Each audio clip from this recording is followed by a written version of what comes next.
Hay historias que no fueron hechas para ser contadas, pero aún así nos siguen hablando entre fantasmas y mitos. En las noches más silenciosas, cuando las sombras parecen susurrar y el aire se vuelve más pesado, las viejas leyendas cobran vida. Hoy no te contaré una historia cualquiera. Hoy escucharás de dónde nacieron todas las demás. El principio de todo. El origen de las sombras. Pero recuerda, no la escuches si estás a solas.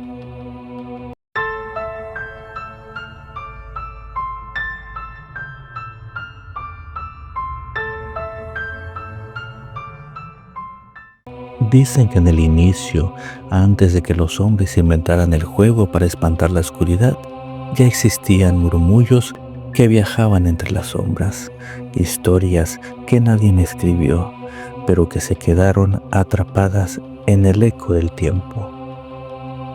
En la actualidad se habla de una mujer que llora eternamente por su hijo perdido. Algunos la conocieron como la Llorona, y otros, como Roberto, la escucharon llorar en el río. Un llanto que atravesó todas las noches. De aquel mismo lamento nació el miedo que se esconde en los objetos olvidados. Un muñeco escondido en lo más alto de un desván que parecía observar incluso en la penumbra. No pasó mucho tiempo antes de que el miedo tomara forma humana, o más bien lo contrario. El hombre sin cabeza que caminaba sin descanso buscando lo que la muerte le había arrebatado. La oscuridad encontró aliados en juegos prohibidos, espejos, velas, tableros.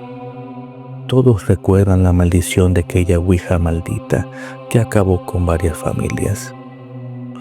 Y aunque parecía que las fiestas decembrinas podían ahuyentar el terror, incluso en tiempos de esperanza y de paz, aparecían. En diciembre, alguien vio la sombra en Navidad, y apenas iniciando el año, se escuchó el susurro de Año Nuevo, recordando que ni las celebraciones escapan al miedo.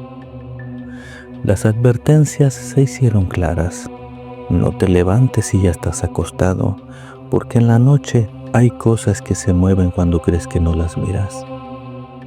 Muchos sintieron ese mismo escalofrío en la funeraria, donde los cuerpos parecían guardar secretos que aún no querían soltar. E incluso la fe se quebró cuando apareció la Virgen que lloraba en Viernes Santo. Un presagio de que las sombras podían infiltrarse hasta en lo más sagrado. Los viajeros también fueron testigos. Algunos nunca regresaron del último viaje. Otros escucharon en soledad el eco en los pasillos, un eco que no respondía a ninguna voz viva. Pero no todos eran desconocidos. También estaban las sombras más cercanas, el regalo de mamá, que no era un obsequio, sino una condena. En Zihuatanejo se habló de la quemada, cuyo cuerpo ardía en cada relato.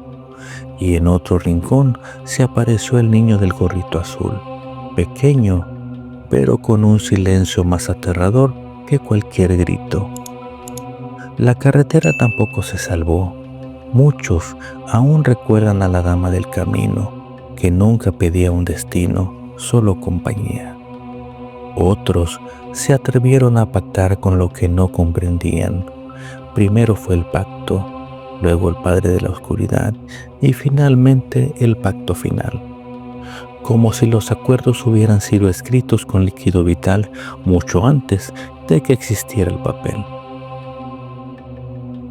Todos los relatos, todas estas voces tienen un mismo origen, una raíz oscura que siempre estuvo ahí, escondida en la penumbra.